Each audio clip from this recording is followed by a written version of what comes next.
Evidence is everywhere that the time it takes to walk in and out of a dealership with a new car is too high. Consumers have time and time again shown their frustrations in the amount of time it takes to buy a car, and because of this, dealerships are finding ways to cut down that time. In fact, many people around the industry believe that in order to improve customer satisfaction, the role that traditional F&I personnel play in the process will soon be diminished to the point that F&I managers no longer exist, and instead, salespeople will assume those responsibilities to make a faster, smoother transaction. But are these beliefs a bit exaggerated? Automate President Mike Esposito believes so. In a recent article, Esposito says that the fact is there is a need for F&I products. He says, quote, increased customer satisfaction and increased back-end growth are not conflicting goals. It's possible to have both as long as the person doing the selling has the appropriate knowledge and tools. Every dealership is different, but in my experience, a good F&I manager is not only financially self-sustainable, but worth their weight in gold. Let's bring Mike on the show now for some more insight on that. Mike, it's always great to have you on here at CBT. Thanks so much for joining us here today.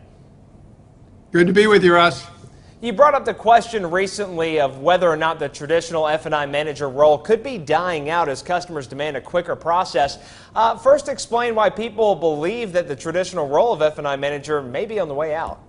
Well, you're right. I don't believe that. I think that, some people think that technology can take the place of a good F&I manager, and if you believe that, I got a bridge I can sell you, that type of thing. I think that, however, you're right, the amount of time that people spend in the F&I office has certainly got to be a little, contracted a little bit. Nobody wants to spend 4 hours looking at a car, going through all the negotiation, and have to wait another 45 minutes to get into the F&I office and go through the products and what have you. So I think that a lot of the technologies that are being developed these days are really meant to get that maybe waiting time more productive, so that the person isn't just sitting there waiting and drinking a cup of coffee, but maybe actually looking at products, that type of thing, and also to be able to speed up the process. What are some other ways to speed up the overall transaction process, and specifically there in the business office? Well, I think one of the things is that have some sort of integration, and a lot of dealers and DMSs have it now, from the desking systems over to the F&I menu systems, right? So that you're not, walking in, having the sales manager have to walk in and talk to the F&I manager about the deal and what's going on. The F&I manager could see it right in front of them, right off the DMS, and see what, how the deal's been structured from the desking side, and then also run it right into the F&I menu.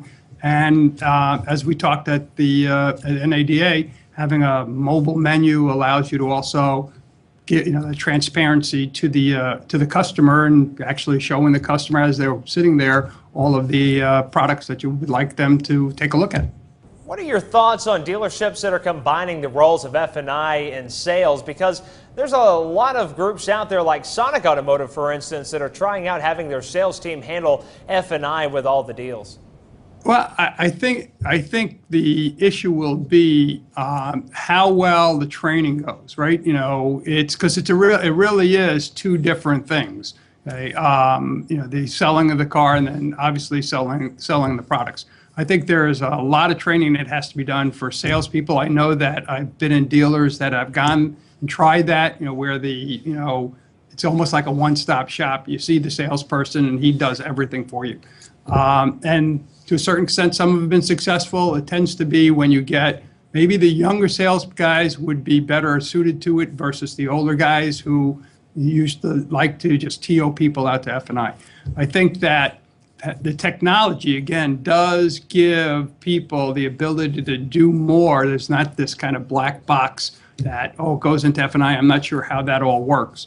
With the technology that's available for presenting products, it does get easier. And I'm sure that, as you said, the bigger groups will have that level of technology so that a salesperson can go off and show it. And I think it does add to the transparency. Somebody just dealing with one person, going through from selling the car, the presentation of the car, the negotiation of the car, to actually, here are the products we have. I think from a customer satisfaction, customer experience makes it a little bit better for the customers. In the article, you also stress the importance of following up on lost F&I opportunities. Talk about the process the dealership should have in place for the F&I follow-up. Yeah, if you look at one of the metrics that any GM, and I used to be a GM of a big Chevy store, that I looked at every day, literally, was my F&I penetration. So from a finance standpoint, but also, excuse me, from service contracts, right? So and specifically in my used car department, because that's really where you want to be selling your service contracts. So if you got a 20% penetration or 30% penetration in your F&I service contracts in the used car department, that means 70% of the people, 7 out of 10, are walking away without a service contract. Okay? And once they get down the road with the car and they've had it for a month or so, you could still write them on a service contract. So one of the things that I had done when I was at the store is to actually have created a report that my sales manager or my F&I manager could actually call people. Within Automate, we have that report. Obviously, I brought it over with me, if you will. But so it's very simple for an F&I manager to say, show me everything I sold over the last 3 months and everybody who didn't buy a service contract from me. Okay, and then send them an email out of that, or send them a letter, or pick up the phone and call them and say, how's the car working? Are you still interested in a service contract? And we've had some of our dealers utilizing that and making, literally tens of thousands of dollars in their F&I department after the fact. So.